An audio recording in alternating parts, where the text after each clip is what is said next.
찬바람 쌩하게 부는 새해가 밝아왔네요. 다들 잘 보내고 계시나요? 저는 요즘 아이를 키우며 정신없이 살고 있는 40대 여자입니다. 몇 년 전 제 인생에 다시 없을 큰 사건을 겪고 난 뒤 일부러 더 바쁘게 살기 위해 노력하는 중입니다. 남들에게 우습게 보이지 않기 위해서 제 일에 더 열정을 쏟아붓고 있어요. 저에게 어떤 사건이 있었는지 궁금하시죠? 남들이 들으면 속이 시원할 이야기이지만 저에게는 상처였던 이야기인지라 이렇게 익명의 힘을 빌려봅니다. 그럼 지금부터 제 이야기를 한번 시작해 보도록 하겠습니다. 제 남편은 남동생이 하나 있습니다. 도련님이 어릴 적에 어머니께서 사고를 당해 돌아가시고 시부 혼자 남편과 도련님을 키워내셨다고 했어요. 그러다 보니 엄마의 손길이 필요한 시점에 남편이 나서서 도련님을 돌보면서 지냈다고 했습니다. 하지만 나이 차가 아무리 많이 나는 동생이라고 해도 남편도 어린애인데 얼마나 엄마처럼 잘 돌볼 수 있었을까요? 남자 셋이서 살다 보니 가사도 엉망진창이고 세심하게 챙겨줄 사람이 없다 보니 도련님이 학창시절에 많이 엇나가고 그랬었다네요. 더군다나 시모가 사고를 당한 일도 도련님이 어릴 때 과자가 먹고 싶다고 울고불고 조르는 바람에 시모가 빨리 가서 사온다고 서두르며 집을 나섰다가 사고를 당한 것이었어요. 그래서 남편은 도련님한테 마음의 유감이 상당히 많았던 터라 아무리 챙긴다고 챙겨도 속 안에서 끓어오르는 거부감을 숨길 수 없었던 부분도 있었겠죠. 남편은 후에 그 일을 많이 후회했어요. 그래도 가족인데 다 잊고 받아줬어야 했는데 자기 속이 좁아서 친해질 생각을 못했다고요. 게다가 성인이 된 이후에는 남편이 먼저 손을 내밀기도 어려웠다고 했어요. 대학생인 도련님도 30이 넘은 남편에게 손을 내밀기란 쉽지 않은 결정이겠죠. 어머니의 죽음에 관한 부채감이 남아있었을 테니까요. 시부는 뭘 했는지 궁금하시죠? 시부는 아무것도 하지 않는 방관자였습니다. 어쨌든 서로는 여기까지 하고 저와 남편의 나이가 32살이었을 때 결혼을 했어요. 그 당시에 도련님의 나이는 딱 21살이었습니다. 저희가 결혼식을 올리기 무섭게 시부가 무책임하게 도련님도 다 컸으니까 본인도 본인 하고 싶은 거 하면서 살고 싶다고 제주도에 작은 집을 구해 내려가셨어요. 자연을 즐기면서 낚시나 하면서 그렇게 노후를 보내고 싶다며 다 버리고 떠나신 거죠. 도련님이 아무리 21살이라고 해도 돈도 없이 어떻게 혼자 대학을 다니면서 살 수 있겠어요. 원래 시부와 남편 도련님이 살던 집을 시부가 내려간 뒤 신혼집으로 꾸미기로 결정이 되어 있었고 도련님도 저희와 함께 더부살이를 하게 되었습니다. 결혼 신혼부부와 함께 살게 된 도련님은 괜히 눈치가 보인 건지 뭔지 2학년을 모두 마친 뒤 군대에 가기로 결정해 놓고는 1학기가 끝나자마자 군대에 입대를 했어요. 저는 마음이 너무너무 불편했죠. 도련님이 눈치 보면서 살 입장은 아닌데 괜히 우리 부부 때문에 군대에 가기로 한 것 같아서요. 하지만 남편은 대면대면하게 굴고 신경 쓰지 않았어요. 고래 싸움에 새우등 터진다는 말처럼 괜히 저만 가운데에서 눈칫밥을 먹으면서 살았죠. 근데 군대에 간 도련님이 또 짠하고 마음 아픈 거예요. 형이라고 하나 있는 건 군대에 간 도련님 신경도 쓰지 않고 시부는 제주도에 있으니 면회 갈 생각도 전혀 없고요. 그게 하나둘 쌓이다 보니까 제가 더 이상은 못 참겠더라고요. 그래서 주말마다 면회를 다니기 시작했습니다. 저희 남편은 뭐하고 저 혼자 면회를 다니기 시작했는지도 궁금하시죠? 저희 남편 직업이 건물을 지을 때 꼭 필요한 건물 안정 기술사예요. 건물 짓는 동안 뭐 부자재를 나른다거나 시멘트를 바르는 직업은 아니지만 건물을 지을 때 필수적으로 이름이 올라가야 하는 직업이죠. 현장에서 하는 거 없이 도면 보고 관리 감독 살짝 해주고 커피 마시면서 유튜브나 보면서 오면 된다고 아주 편하다고 했는데 뭐 실상은 어떨지 잘 모르겠지만요.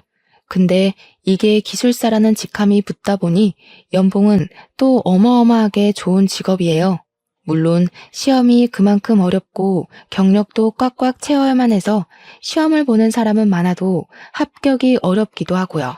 아무튼 남편이 주말에도 가끔 불려나가 현장을 확인해야 하기 때문에 주말에 제가 혼자 있는 시간이 꽤 되었어요.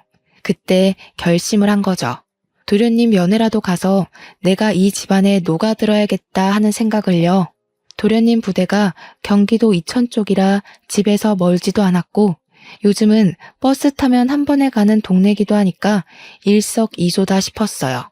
처음에 남편한테 주말에 도련님 면회를 가겠다고 이야기하니 거길 왜 가냐는 식으로 물어보더라고요. 그냥 도련님이랑 친해지고 싶다고 당신이 영 벽을 세우는 느낌이라 도련님이 집에서 편히 못 쉬는 것 같다고 했죠. 남편은 저한테 괜한 짓이라고 했지만 제가 꾸준히 설득을 하면서 이야기를 하니까 본인이 동생을 잘못 챙긴 부분이 있긴 있다고 인정을 했어요. 그러면서 도련님이 마음을 열게 되면 자기도 다가가기 좋을 것 같다고 하더라고요. 속으로는 남편이 먼저 노력하는 게 도련님 입장에서도 더 편할 텐데 했지만 남편이 또 나이 차이가 많이 나는 동생한테는 꼰대 같은 모습을 보이는 터라 제가 두 형제의 돈독한 사이를 만들어주기 위한 발판이 되기로 자처했습니다. 제가 처음에 면회를 가니까 도련님이 무척이나 당황해하면서 어쩔 줄 몰라 했어요. 11살이나 차이 나는 형수님이 면회를 왔는데 무슨 이야기를 해야 할지 뭘 해야 할지 막막해 보이더라고요. 저도 면회라는 걸 너무 오랜만에 가봐서 먹을 걸 막 바리바리 싸들고 왔는데 요즘은 그 앞에서 다 사먹고 한다더라고요. 처음 두세 번까지는 도련님이 저를 보고 너무 막막해하는 게 느껴져서 내가 괜히 왔나 싶긴 했는데 칼을 들었으면 무라도 썰어야 하지 않겠습니까? 어떻게든 나를 편하게 바라볼 수 있게 만들어야겠다는 일념으로 계속해서 찾아가서 했던 말 또 하고 했던 말 또 하고 반복을 했죠. 군대 생활은 어때요? 괴롭히는 사람은 없어요? 밥은 잘 나와요? 그런 질문들 있잖아요. 근데 도련님도 되게 군 생활이 외로웠나 봐요.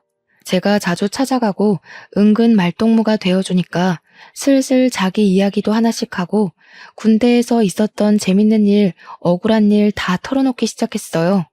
대여섯 번째쯤 만남에는 멀리서 환하게 웃으면서 형수님 하면서 달려오는데 그때 딱 가슴에 뭔가 느껴지는 게 있는 거예요. 도련님에게 진짜 가족이 될 수 있겠다. 그런 마음이요. 그전까지는 저를 불편해하는 마음이 컸다면 이제는 저의 면회를 기다려온 사람처럼 굴어주니까 저도 되게 뿌듯했어요. 나이 차이 11살이 무색하게 은근 대화도 잘 통하고 친해질 수 있는 이야기거리가 많더라고요. 특히 연애 상담이 세상에서 제일 재밌는 거 아시죠? 도련님의 그동안 연애사를 쭉 들으면서 얼마나 재미있었는지 몰라요. 연애하는 그 시간이 너무 짧게 느껴질 정도였어요. 처음에는 시간 언제 가나 계속 시계만 쳐다봤는데 나중에는 벌써 가야 돼? 할 정도로 시간이 순식간에 지났죠. 도련님도 군대라는 외딴 섬에서 지내면서 의지할 곳이 필요했었던 것 같아요. 남편도 시부도 도련님의 의지처가 되지 못하니까 제가 되어주겠다고 마음먹은 거고 도련님은 그걸 받아주었고요. 처음에는 휴가 나와서도 친구네 집에서 지내겠다고 인사만 하고 쓱 사라지곤 했는데 저랑 친해지고 나서부터는 달라졌어요. 집에 들어와서 시간을 보내고 저랑 술도 한잔하면서 못다한 이야기들을 나누기도 했어요.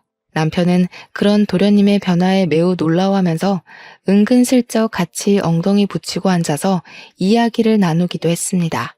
도련님도 남편을 어색해하면서도 저라는 교차점이 있으니까 둘 다 슬슬 마음을 열기 시작했고요.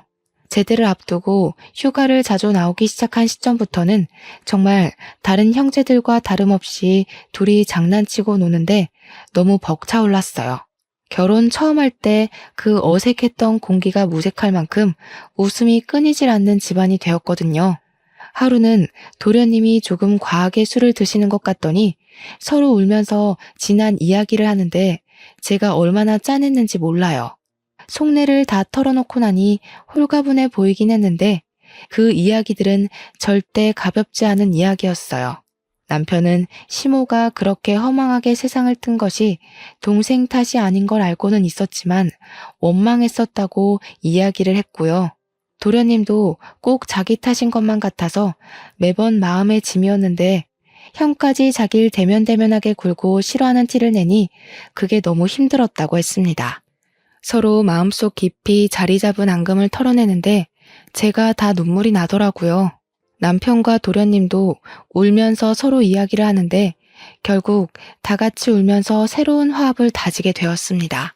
물론 다음날 술이 깨고 어색한 공기가 잠시 흐르긴 했지만 남편이 먼저 도련님을 꽉 안아주면서 서로를 이해하고 존중하는 사이로 발전되게 되었어요. 물론 남편은 그 발판에 제가 있음을 인정하고 저한테 참 많이 고마워했습니다. 그렇게 도련님이 군대에서 만기 전역을 했고 복학까지 하게 되었습니다. 알고 보니 우리 도련님이 학창 시절에 노는 친구들이랑 어울린 것 치고는 공부를 꽤 잘했더라고요. 학업에 집중해야 할 시기에 아르바이트를 하면서 시간을 헛되게 쓰는 건 아닌 것 같다는 저의 말에 남편도 며칠을 고민하다가 도련님을 불렀어요. 남편의 연봉이 또래에 비해 무척 높기도 했고 동생을 생각하는 마음을 가지니 도련님의 대학 생활을 책임져 주고 싶은 마음이 들었던 거죠. 저는 물론 찬성했습니다. 도련님이 공부도 하면서 일도 하고 그러다가 두 마리 토끼를 다 놓치는 건 싫었거든요. 도련님은 남편의 그런 마음에 고마워하면서도 은근히 본인이 나중에 취직하면 다 갚아내기를 원했어요. 하지만 남편은 딱 잘라서 동생을 위해 이 정도 돈은 쓸 수 있다며 걱정하지 말고 학업에 집중하라고 이야기를 했습니다. 저도 웹디자이너로 일을 하고 있었기에 상대적으로 여유가 있었어요. 물론 어느 회사에 취직해서 고정적인 월급을 받으며 일하는 게 아니라 프리랜서로 일하면서 건당 얼마씩 가격을 책정받아 재택근무를 하는 처지라 매달 고정적인 수입이 있다기보단 들쑥날쑥한 처지긴 했어도 그래도 중소기업에 다니는 웹 디자이너들 가까이 돈을 벌었거든요. 집에서 도련님을 챙기면서 금전적으로 도움도 줄 수 있으니 가족들 사이는 점점 끈끈해졌죠. 그러다가 제가 드디어 임신을 하게 되었습니다. 제 임신 소식을 남편이 제일 먼저 알긴 했지만 남편보다 도련님이 훨씬 더 좋아하셨던 것 같아요. 눈물을 글썽거리면서 드디어 조카가 생긴다고 조카를 위해서 뭐든 다 해줄 수 있다며 저를 얼싸안고 기뻐했죠. 그 모습을 보던 남편이 누가 남편인지 헷갈린다며 헛웃음을 칠 정도였습니다. 저는 남편과 도련님의 극진한 대접을 받으면서 임신 기간을 보낼 수 있었습니다. 제가 남편이 살던 집에서 신혼집을 꾸미게 되면서 딱 한 가지 그동안 마음에 걸렸던 게 있었어요. 그게 바로 방의 크기였습니다. 시부가 쓰던 안방을 리모델링하면서 저희 부부가 쓰게 되었고 두 번째로 큰 방이 남편 방이었는데 그걸 남편이 서재로 이용하고 있었거든요. 도련님은 제일 작은 방을 사용하고 있었는데 그 방 크기가 좀 창고처럼 작은 크기였었어요. 아무래도 남자고 공부도 하는 학생인데 방 크기가 너무 작아서 고민이었거든요. 그동안은 군대에서 생활하느라 집에 붙어있을 시간이 별로 없어서 괜찮겠거니 했지만 이제 복학도 했고 집에서 보내는 시간이 많은데 방이 너무 작더라고요. 남편은 서재로 쓰던 본인의 방을 정리하고 아기 방으로 꾸미자고 했어요. 저는 남편에게 도련님이 졸업하고 취업 준비까지 하려면 제일 작은 방에서 생활하는 게 너무 불편할 것 같다고 운을 뗐습니다. 어차피 아기가 클 때까지는 안방에서 같이 자고 생활할 테니까 이참에 도련님 방을 바꿔주는 게 어떻겠냐고 했어요. 남편도 그 생각은 차마 못했었다며 저에게 바꿔주는 게 좋을 것 같다고 했고 허락이 떨어지자마자 도련님에게 방을 바꾸자고 했습니다. 그동안 티를 안 냈던 건지 큰 방으로 옮겨준다고 하니까 엄청 좋아하더라고요. 도련님 취미가 피규어를 모으고 도색하는 거였는데 드디어 장식장을 넣을 공간이 생겼다면서 좋아했어요. 아주 소소한 부분인데 기뻐해주니까 저와 남편도 덩달아 기분이 좋아지더군요. 그럴 때 보면 정말 어리구나 하는 게 느껴지던 우리 도련님이 글쎄 제가 임신했다고 조카 선물도 챙겨주고 싶다고 몰래 과외 알바를 한 거예요. 나름 서울에 있는 상위권 대학이라 그런지 아르바이트 자리가 꽤 있었다면서 몇 개월을 틈틈이 모아서 저에게 선물을 안겨준 거죠. 남편에게도 받아본 적 없는 작은 명품백이었어요. 저는 로고를 보고 너무 놀라서 이거 못 받는다고 환불해오라고 했지만 도련님은 강경하게 꼭 형수님이 들어줬으면 좋겠다고 했어요. 그러고는 아이 키울 때 필수품이라고 인터넷에서 검색해서 사왔다며 젖병 소독기랑 우리 아이가 입을 내복까지 준비했더라고요. 저한테 필수품 사줘서 고맙죠? 하면서 해실거리면서 웃는데 어디서 이런 복덩어리 도련님을 만난 건지 너무 고마웠습니다. 우리 남편도 차마 생각하지 못했던 부분이라면서 깜짝 놀라서 도련님한테 엄지척 해주더라고요. 우리 남편이 그런 센스를 좀 본받았으면 하는 부분에 도련님 보고 잘 따라하라고 저는 옆구리를 찔렀고요. 그 가방이 너무 예쁘고 소중해서 다를까봐 아까운 마음에 제대로 들고 다니지도 못했네요. 방 한가운데 걸어놓고 고사 지내듯이 내 소중한 명품백 하고 있으니 남편이 보다 못해서 막 들고 다니라고 가방을 하나 더 사줬어요. 우리 도련님 덕에 결혼한 지 몇 년 만에 남편한테서 명품백도 선물 받아본 거죠. 제가 임신 3개월쯤 접어들었을 때 남들처럼 입덧이 엄청나게 심하게 왔어요. 정말 물냄새만 맡아도 역 한 끼가 올라올 정도로 심해서 입덧 티백이며 입덧 사탕이며 나중에는 약까지 처방받아서 먹었습니다. 살은 쭉쭉 빠지고 정말 아무것도 생각나지 않고 어지러움도 심해져서 수액을 맞아가면서 하루하루를 버텼어요. 그때 남편은 새 공사일을 수주받아서 지방 출장도 가고 일이 바빠 저를 거의 챙겨주지 못했습니다. 그래서 바쁜 남편을 대신해 도련님이 모든 수발을 다 들어주셨어요.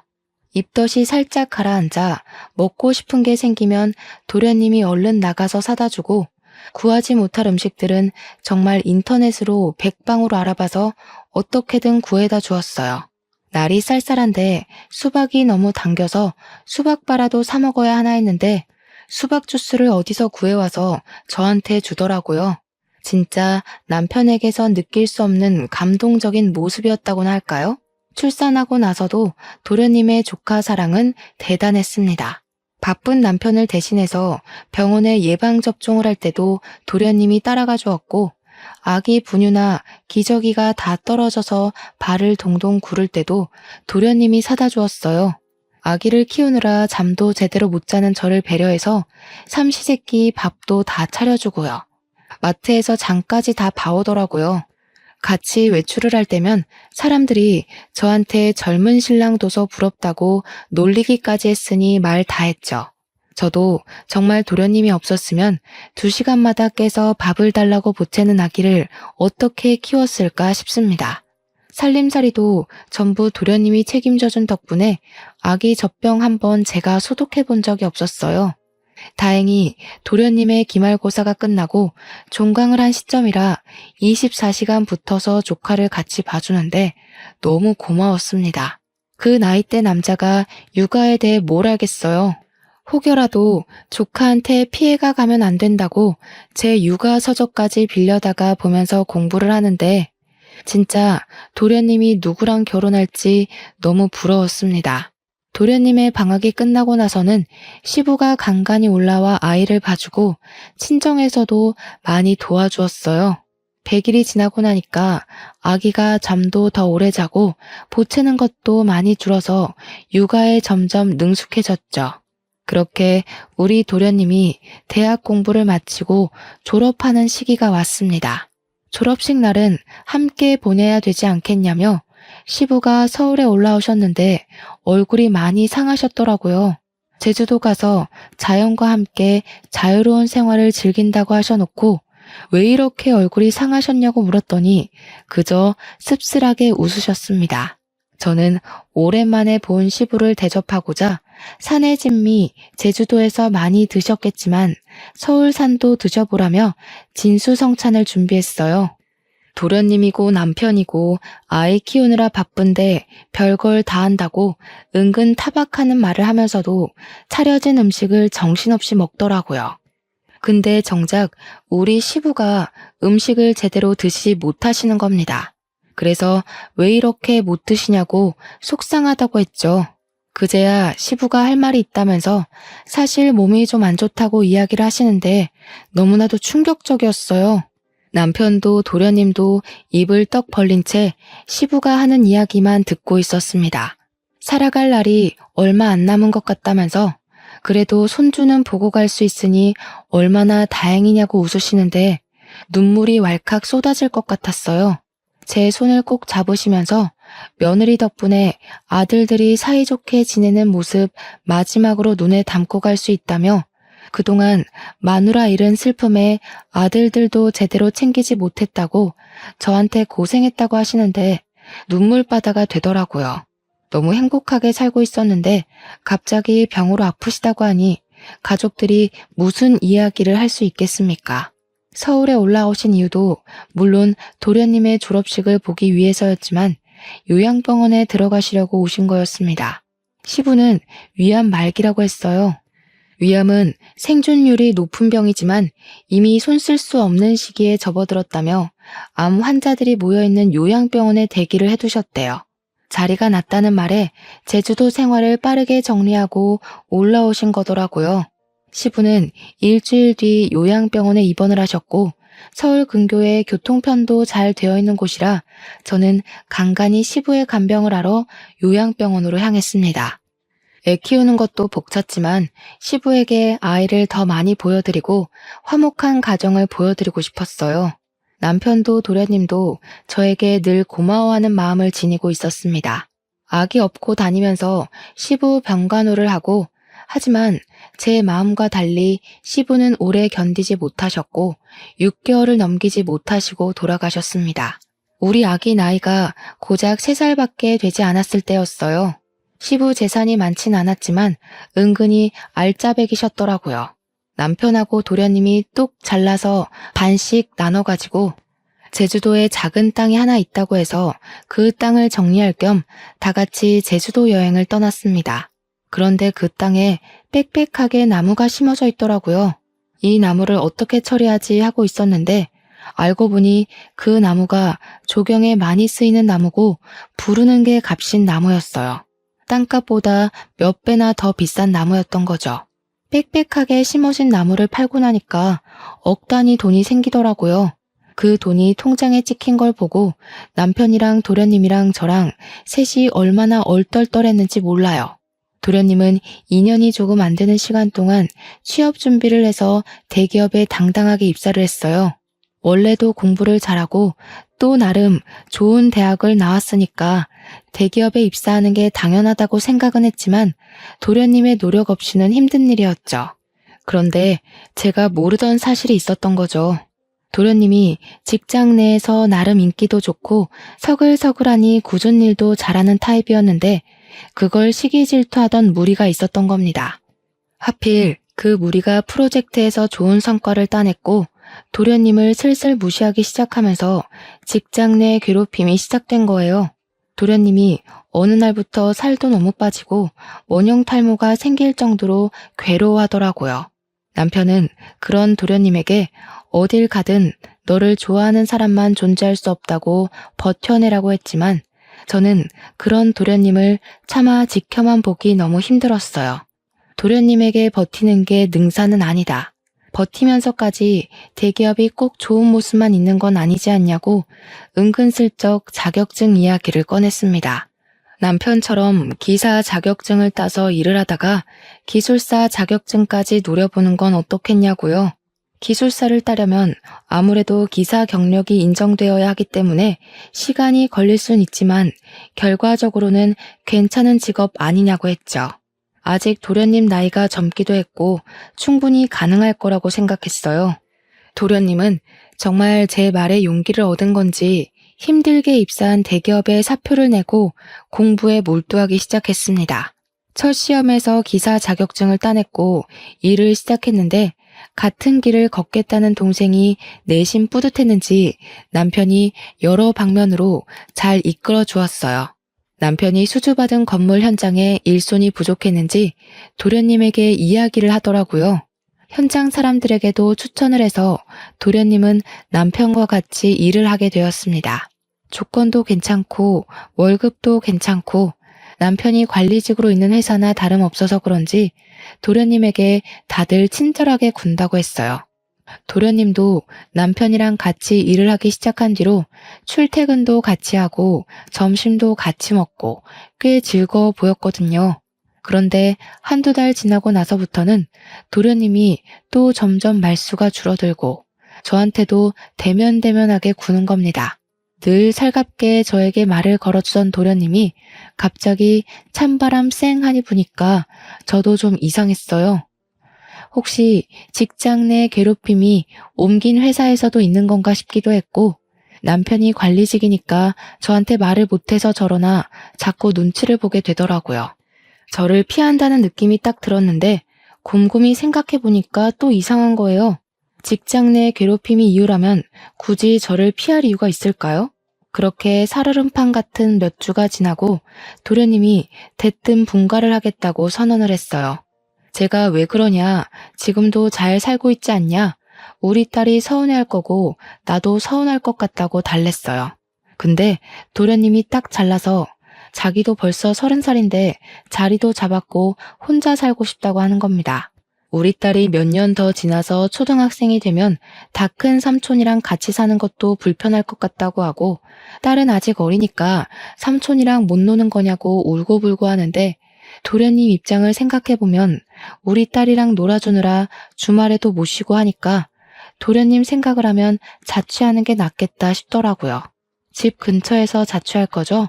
하고 물어보니까 이번에 대구에 있는 회사에 좋은 조건으로 취직을 하게 되었다면서 대구로 간다는 겁니다.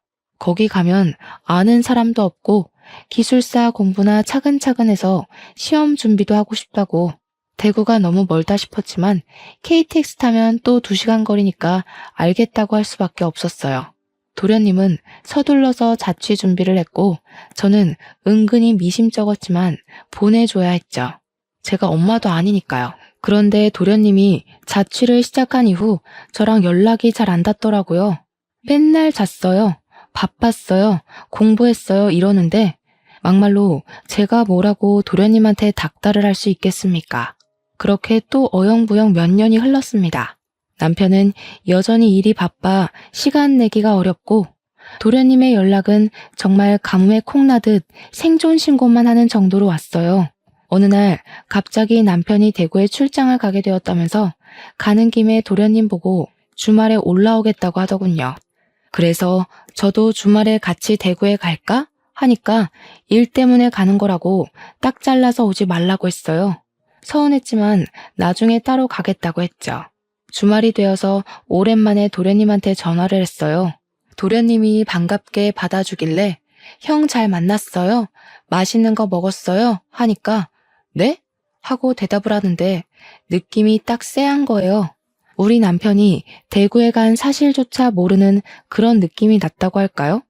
그래서 도련님, 우리 남편 안 만났어요? 도련님 본다고 대구 갔는데? 하니까 도련님이 무척 당황했어요.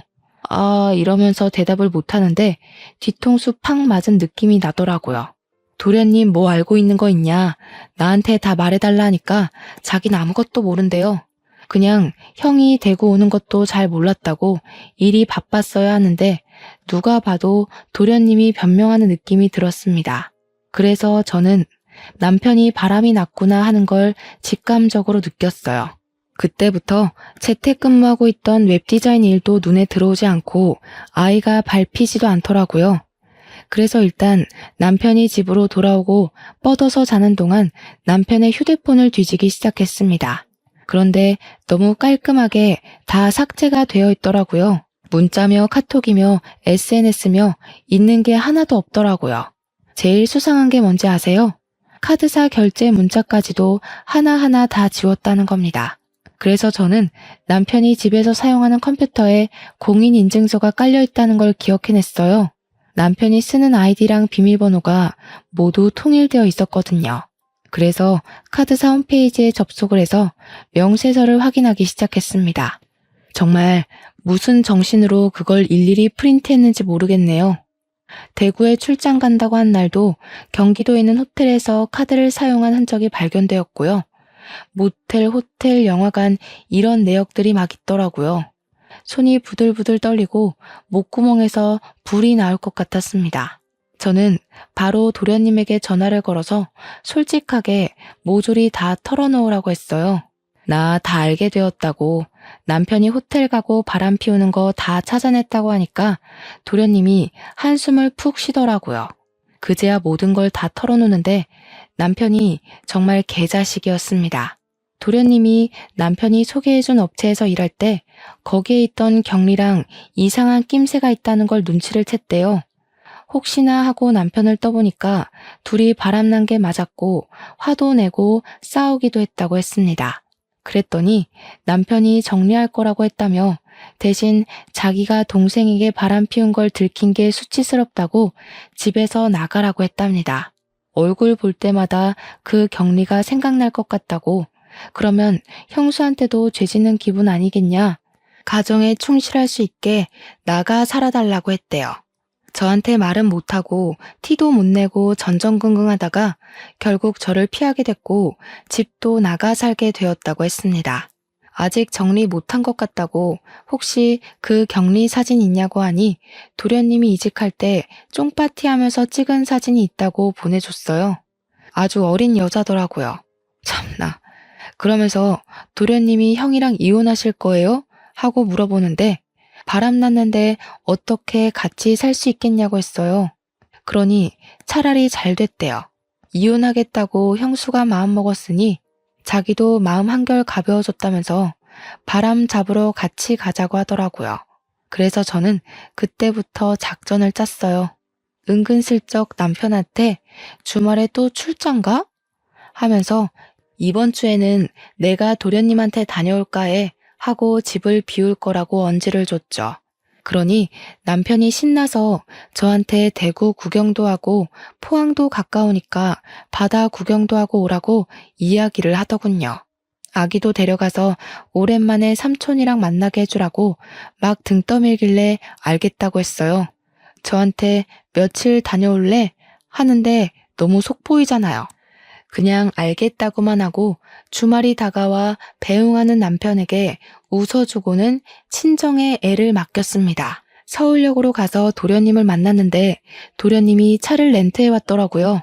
집 앞에 잘 안 보이게 주차를 해두고 그 여자가 들어가나 남편이 나오나 눈에 불을 켜고 보고 있는데 남편이 아주 번쩍번쩍하게 차려입고 머리에 무스까지 바르고는 나오더라고요. 남편의 차를 뒤쫓아가면서 틈틈이 사진도 찍고 동영상도 찍어서 증거를 남겨주었습니다. 도착한 곳은 영화관이었고 여자를 만나더라고요. 사진 속 그 경리가 맞았습니다. 도련님도 맞는다고 했고요. 영화관에서 나와 호텔에 가는 것만 제대로 동영상을 찍으면 되겠다 싶었는데 이 미친 것들이 우리 집으로 들어가지 뭡니까? 그런데 우리 집이 아파트가 아니라 옛날식 주택이라서 세탁실로 향하는 외부 계단이 따로 존재했어요. 혹시 몰라 열쇠를 늘 들고 다녔는데 그날 때마침 쓸 날이 온 거죠. 그쪽 가서 문을 살짝 열고 주방 쪽이랑 연결된 세탁실이라 몸을 숨기고 거실 소리를 듣고 있었습니다. 남편이랑 상간녀가 신나서 떠들고 있더라고요. 우리 진짜 호텔 안 가도 돼? 집에 있어도 돼? 나 너무 불안한데? 너 우리 집 와보고 싶어 했잖아. 마누라 대구 가서 오늘 안 들어올 거니까 너무 걱정하지 마라. 와이프 그 도련님이랑 바람난 거 아니야? 차라리 그랬으면 좋겠다. 이 집에 내가 들어와 살면 딱인데. 자기랑 나랑 너무 늦게 만났어. 제가 진짜 말도 안 되는 소리에 몸을 부들부들 떨면서 화를 참고 있는데 도련님이 완전 프로처럼 그 모든 걸 다 동영상으로 녹화를 하고 있더라고요. 든든한 마음에 저도 더 참아서 결정적인 증거를 잡아야겠다고 생각했습니다. 근데 자기 동생이 우리 불륜인 거 눈치챘다고 안 했어? 오늘 가서 말하면 어떡해? 그럴 일 없어. 걔 대구 간 게 우리 불륜 알게 돼서였잖아. 내가 너네 형수 가슴 아프게 하고 싶지 않으면 입 다물어라 그랬거든. 너랑 정리할 거니까 시간도 좀 줘라. 대구 가서 살아라 하니까 군소리 없이 가더라. 병신. 근데 왜 그렇게 자기 말을 잘 듣는 거야? 뭐 죄진 거 있어? 내 동생이 우리 엄마 잡아먹었거든. 엄마 죽고 그 부채감이 남아있겠지 뭐. 이미 예전 일이라 신경도 안 쓰는데 혼자 눈치 보는 게 좀 편하게 이용해 먹기 쉬워서 내버려 뒀지. 거기다가 지 형수한테는 또 끔찍하게 잘해요. 그 말에 도련님 얼굴이 시퍼렇게 질리면서 정말 부들부들 하는데 바람난 남편은 제 남편인데 상처는 도련님이 다 받는 느낌이었습니다. 우리 도련님 불쌍해서 눈물 날 것 같고 제가 결국엔 못 참고 뛰쳐나갔습니다. 야, 이 망할 것들아. 제가 소리를 지르면서 달려가자 남편이랑 상간녀랑 둘 다 으악하면서 귀신 본 것처럼 놀래는데 도련님이 뒤따라 나오면서 동영상을 계속 찍고 있었어요. 남편은 놀래서 이게 다 무슨 짓이냐고 오히려 소리를 치는데 제가 콧방귀를 끼면서 말했죠. 무슨 짓은 너네들이 하고 있는 거 아니니? 이 후레자식이야. 어디 이딴 추잡한 짓은 다 하면서 애먼 사람 마음을 들먹여서 협박을 해. 그러면서 제가 다 쳐죽일 년놈들이라고 소리를 지르며 잡히는 대로 물건을 막 집어던지기 시작했습니다. 남편은 그 와중에 저한테 진정하라는 둥 말도 안 되는 소리를 짓거리고 있고 상간녀는 슬금슬금 눈치 보면서 현관문 쪽으로 가더군요.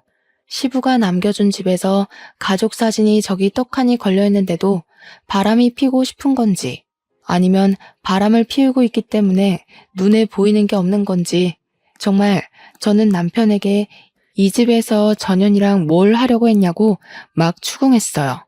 남편이랑 상간녀 둘 다 아무 말도 못하고 뻘뻘 땀만 흘리고 있더라고요. 정신 나간 것들. 다 죽어서 지옥에나 떨어지라고 저주를 막 퍼붓고 실성한 사람처럼 고래고래 소리를 질러댔죠. 그러니 도련님이 저를 딱 붙잡더라고요. 형수님, 증거 다 모았어요. 걱정 마시고 너무 화내지 마세요. 제가 진짜 우리 도련님 없었으면 어쩔 뻔했어요. 하나뿐인 형이라고는 저 모양 저 꼴로 살고 있고 남편은 동생의 죄책감 교묘하게 이용해서 바람을 피우는 게 말입니까 정말? 현관문 앞에 서서 눈치만 보고 있던 상간녀는 제가 당장 꺼지라고 집 나가라고 소리를 치자마자 불이 나게 도망을 쳤습니다. 남편도 뒤따라서 나가려고 하는데 도련님이 목덜미를 콱 잡더라고요. 아니, 형 집은 여긴데 형이 가긴 어딜 가? 그러자 남편이 막 제 눈치를 보고 도련님 눈치를 보고 아무 말도 못하고 하는데 도련님이 카메라를 남편에게 쓱 들이밀었어요. 이때다 싶어서 제가 이혼 합의하자고 동생 남길 거니까 카메라에 대고 대답하라고 윽박을 질렀습니다. 위기를 어떻게든 모면하고자 한 남편은 제가 시키는 대로 따라했습니다.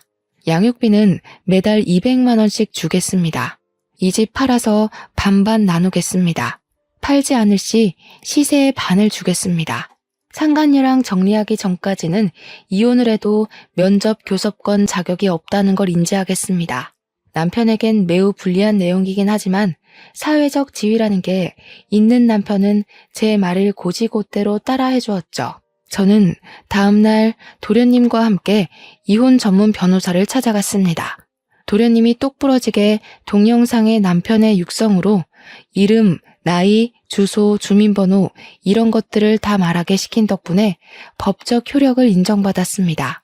동영상 증거가 이혼에 아주 유리하게 작용했고 재산 분할 소송도 당연히 걸었습니다. 변호사가 이혼 전문 변호사라더니 정말 똑부러지게 일을 잘하더라고요. 상간녀 소송까지 걸어서 합의금 두둑하게 받자고 하시길래 변호사님 믿고 소송을 걸었습니다. 상간녀 소송에서 승소하고 합의금 3천만 원을 챙긴 저는 이대로 끝낼 수 없다는 오기가 생겼어요. 그래서 상간녀 동네에 플랜카드 현수막을 만들어 걸었습니다. CC동 유명 상간녀 김모 씨 딸 평생 수치심에 찌들어 살아라 하면서 아파트 입구에다가 걸어놓았고요. 상간녀 사는 동 우편함에 일일이 상간녀 소송 걸린 거 제가 이긴 거 쫙 프린트에다가 넣어두었습니다. 상간녀도 악에 바쳤는지 뭔지 저를 명예훼손으로 소송을 걸었더라고요. 그래서 저는 모든 걸 인정하고 반성한다는 거짓말로 벌금형으로 마무리했습니다. 벌금 100만 원에 속에 사이다 콸콸 쏟아부었으면 남는 장사 아닌가요? 남편과 이혼 소송은 집 반값을 통장으로 받고 위자료도 나무 팔았던 돈을 가지는 걸로 끝냈습니다. 남편이 그 돈 한 푼도 안 쓰고 내버려뒀더라고요. 시부가 주는 돈이다 생각하고 제가 챙기게 된 거죠. 양육비는 아쉽게도 200만 원까지는 받을 수 없었지만 120만 원에 합의를 하게 되었습니다. 당연하게도 남편과 도련님은 절연을 하게 되었어요. 남편이 추후에 어떻게 저를 도와 그런 발칙한 짓을 할 수 있냐며 도련님한테 욕을 엄청나게 했대요. 찾아와서 때리는 신용도 하고 눈에 띄면 뭐 발목을 분질러 버리겠다는 둥 저열한 협박은 다 했더라고요. 물론 도련님은 그 모든 통화 녹음본을 들고 경찰을 찾아가 접근 금지 신청도 냈고요. 결국 대구 생활도 청산하고 우리 친정집 근처로 이사를 오게 되었습니다. 저와 남편과 살던 집에서 모든 짐을 정리하고 친정에 들어와 살게 되었거든요. 이혼하고 돌아간 게 너무나도 면목없고 죄송스럽지만 육아를 도와줄 수 있는 손길이 필요하긴 해서 어쩔 수 없이 결정했습니다. 도련님은 친정 근처에 자리를 잡은 뒤 저에게 꾸준히 요청을 했어요. 저희 딸 공부하는 거 도련님이 지원해주고 싶다고 말이죠. 받은 유산도 있고 하니 살림살이 넉넉하다고 하는 겁니다. 본인 대학 등록금부터 취업 활동할 때까지 용돈도 주고 일일이 챙겨준 게 다 형수가 한 거 아니냐면서 은혜 갚고 싶다고 말하길래 그러지 말고 앞으로는 비밀 없이 힘든 거 있으면 다 말해달라고 했어요. 가끔 조카 용돈도 주고 저 맛있는 것도 사주고 그래주면 고맙겠다고. 애 양육은 제가 해야 하는 게 맞고 전 남편이 해야 하는 거라고 이야기했죠. 전 남편과 절연까지 한 마당에 의지할 곳은 저뿐이라며 앞으로도 잘 지내자고 너스레를 떨었습니다. 정말 가족처럼 아직까지도 잘 지내고 있는 중이고요. 전 남편은 결국 상간녀 소송 걸려서 집안 망신 시킨 거부터 시작해서 돈 물어주고 양육비 매달 줘야 하는 거 등등 상간녀랑 피 터지게 싸우고 헤어졌다고 하더라고요. 세기의 사랑인 척하더니 얼마 못 가 파국을 맞았다는 소식에 얼마나 고소했는지 모릅니다. 우리 친정에서도 도련님을 아들처럼 생각해 주시기로 했어요. 이제는 누나 동생 하는 사이로 지내며 지난주에도 집에서 밥 먹고 갔네요. 좋은 여자 만나서 장가 갈 때까지 제가 옆에서 가족처럼 의지처가 되어주려고 합니다. 도련님 덕분에 저도 앞뒤가 다른 인간이랑 이혼하고 새 출발할 수 있게 되어 너무나도 기쁩니다. 앞으로도 의좋은 사이로 잘 지내보겠습니다. 사연 들어주신 여러분 감사합니다.